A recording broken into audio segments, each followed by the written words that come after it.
hay que hablar las cosas y para ello le doy la palabra a Alejandro Hopp. Él es analista en temas de seguridad. Y Alejandro, te saludo con mucho gusto. Gracias por estar aquí con nosotros, porque la violencia no da tregua en nuestro país. Alejandro, bienvenido aquí a Central FM. Sí, buenas tardes, auditorio. Gracias, Alejandro. ¿Cómo has estado? Muy bien, gracias. Qué bueno, Alejandro. Oye, pues, ¿cómo ven las cosas en temas de seguridad? Hagamos un rápido comparativo de lo que era, de lo que es y de lo que puede ser. Pues mira, ayer el INEGI dio a conocer las cifras de homicidios, las cifras preliminares de homicidios de 2019. Las preliminares son tan ligeramente abajo de 2018. En términos de tasa no hay mayor cambio. Fueron poco más de 36,000 homicidios. Cuando vengan las cifras definitivas, con toda probabilidad vendrá un pequeño incremento de 2 a 3%. Esto implica que todos los días tenemos 100 homicidios en México, ¿no? La buena noticia es que el número no viene creciendo, la mala noticia es que no viene bajando y es un número extremadamente elevado. En tasa de homicidio, en México ya está por encima de la de Brasil, está encima de la de Colombia, está encima de la de Guatemala, está ligeramente abajo de Honduras y de El Salvador, pero digamos, ya ni siquiera en la comparación regional salimos muy bien parados. Esto, digamos, lo que refleja es que tenemos aquí un problema sistémico, estructural, y no hay una política que esté resolviendo esos problemas estructurales, ¿no?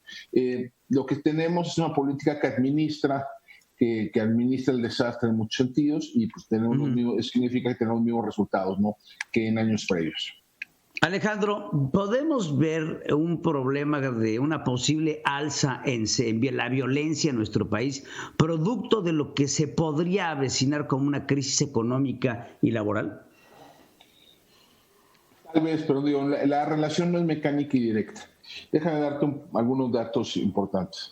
Entre 1981 y 2018 hay 8 años en el cual hay una caída del Producto Interno Bruto a tasa anual.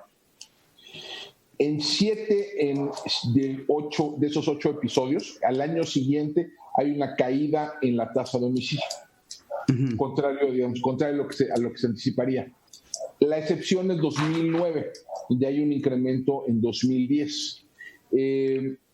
Pero eso se da en medio de una crisis de seguridad que precede a la crisis económica. Es posible que haya el incremento en algunas formas de delito patrimonial, sí es posible, pero siempre hay que partir de un supuesto que yo creo que es muy importante. El delito tiende a concentrarse en grupos muy pequeños, en un subconjunto de personas muy pequeño. La inmensa mayoría de los pobres, de los desempleados, de los marginados, de los excluidos, no roba, no secuestra, no mata, ¿no? El delito se concentra en grupos que están en las decenas de miles, no en los millones. Alguna vez yo hice la estimación que en cualquier momento dado, más o menos 80% de los delitos que se cometen en México son producto de 120,000 personas. Entonces, una crisis económica puede detonar algunas formas de sucedió en 95 en la zona metropolitana de la Ciudad de México, no tanto en otras zonas del país. Pero hay también un efecto también depresivo de la acción de la actividad delictiva, déjame ponértelo así. Una parte, por ejemplo, de los mercados de bienes robados están alimentados por una demanda por el consumo, ¿no?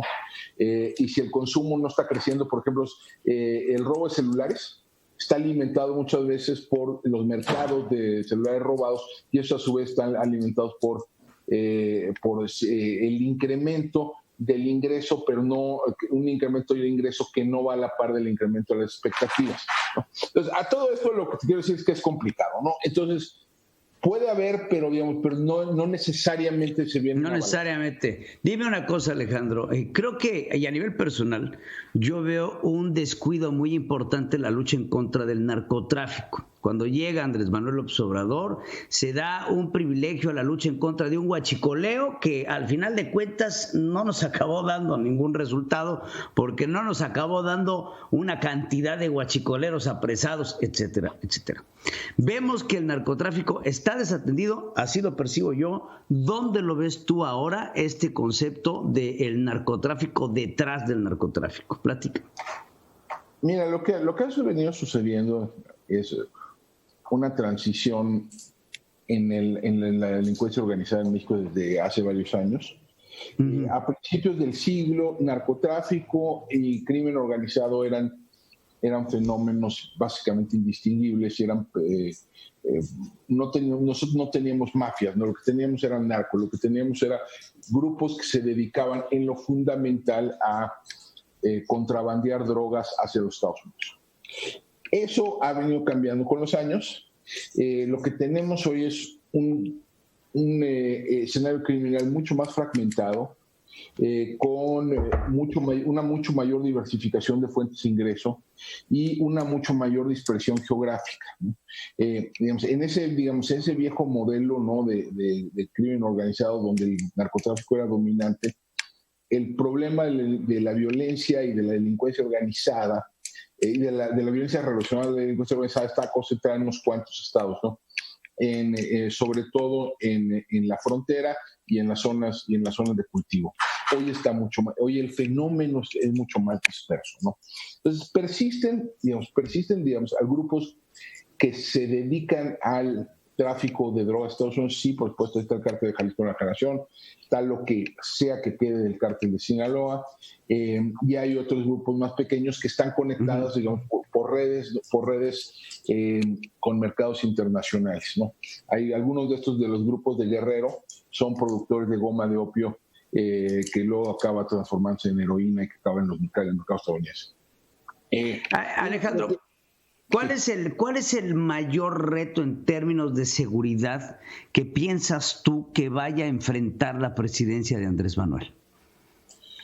Mira, yo creo, déjame poner otro así. Yo creo que el problema que va a enfrentar es esta degradación de las expectativas, ¿no? En la medida en que la situación no mejore, y la situación no está mejorando, la confianza de la población en su administración va a ir cediendo, ¿no? Y eso a su vez puede tener efectos multiplicadores en la confianza en las instituciones y a su vez en la capacidad de las instituciones para operar. Yo creo que ese es un problema muy de fondo. Y déjame ponerte, para los ciudadanos, ¿cuál es el mayor riesgo? El mayor riesgo es que dejemos pasar más tiempo sin atender los problemas estructurales de nuestro sistema de seguridad y justicia. Uh-huh. Sigamos administrando la catástrofe, que sigamos normalizando la violencia, que sigamos normalizando la inseguridad. Hablando justamente de eso, Alejandro, ¿cómo ves tú la medición del delito en torno a las cifras que presenta el presidente ahora en esta época del COVID, en donde presenta bajas importantes? Recuerdo creo que la semana pasada fue que publicaste un artículo interesante en torno a ello. Platícanos cómo ves esto. Mira, hay aquí presentaron en efecto el viernes pasado en la mañanera del presidente un reporte sobre la evolución de la incidencia delictiva en meses recientes, y lo que muestran son caídas importantes en algunas categorías, uh-huh. 15 a 18 categorías, ¿no? El problema de esa comparación es, en primer lugar, la pandemia, y la pandemia tiene un doble efecto. Por un lado, en la medida que se reduce la actividad económica y en la medida que se reduce la movilidad de las personas, pues también se reducen los blancos potenciales de los delincuentes. Si hay menos transeúntes en la calle, hay menos robo a transeúnte. Si hay menos negocios abiertos, hay menos robos a negocio. Si hay más gente en sus casas, es más improbable que haya robo a casa habitación. Pero eso, digamos, eso sucede en la medida en que tenemos una actividad económica y una movilidad deprimida producto de la pandemia. Y hay un segundo efecto, que es muy probable que no solo hayan disminuido los delitos, sino que las denuncias también hayan disminuido. ¿Por qué? Porque la gente tiene temor al contagio. Frente a la posibilidad de adquirir COVID, la gente pues, no va a pasar 3-4 horas a una agencia del Ministerio Público, ¿no? Claro. Probablemente hay menos transporte público. Entonces, la reducción de estos delitos en realidad va en relación a la pandemia y no a una lucha efectiva. Es muy probable. Y lo ves en los números, porque hay una caída en picada marzo, abril, mayo, y luego empieza un repunte. Claro. Pues te agradezco mucho, Alejandro. Estaremos muy al pendiente. Se me va el tiempo, perdóname, mi Alex. Sí. Me da mucho gusto, en verdad, te sigo mucho en tus columnas que publicas en Universal y me da mucho gusto leerlas y te pido que estemos en colaboración. Ya sabes que aquí tienes estos micrófonos abiertos, Alejandro. Muchísimas gracias, auditorio. Gracias, Alejandro.